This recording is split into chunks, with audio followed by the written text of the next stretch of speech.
আজকে আমরা শিখব অনেক সুন্দর ইংলিশ সেন্টেন্স। তাহলে দেরি না করে চলো শুরু করি। I can speak 3 languages. আমি 3টি ভাষায় কথা বলতে পারি।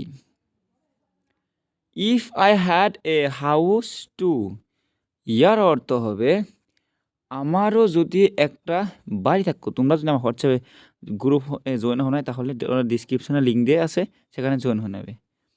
I am allergic to eggs, এর অর্থ হবে ডিমে আমার অ্যালার্জি আছে। I am allergic to cats, এর অর্থ হবে আমার বিড়ালে অ্যালার্জি আছে। হি ইজ এ ম্যাসন, এর অর্থ হবে সে একজন রাজমিস্ত্রি। আই ডোন্ট হ্যাভ ইনাফ মানি, এর অর্থ হবে আমার যথেষ্ট টাকা নাই, আমার যথেষ্ট টাকা নেই। I have one in my house, I have one in my house এর অর্থ হবে আমার বাড়িতে একটা আছে। It's close to the market, it's close to the মার্কেটের অর্থ হবে এটি বাজারের কাছাকাছি। লেটস গো এর অর্থ হবে চল যাওয়া যাক। মাই ওয়ালেট ইজ স্টোলেন এর অর্থ হবে আমার মানি ব্যাগ চুরি হয়ে গেছে।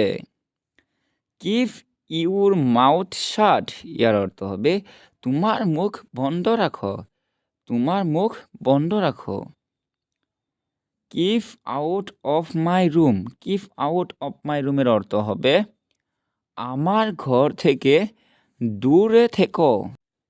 Can you keep a secret, ইয়ার অর্থ হবে তুমি কি গোপন রাখতে পারবে, তুমি কি গোপন রাখতে পারবে। এর ইংলিশে হবে can you speak a secret.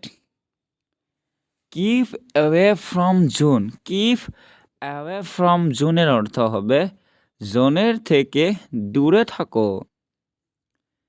Keep your room clean, keep your room ক্লিনের অর্থ হবে আপনার ঘরটি পরিষ্কার রাখুন।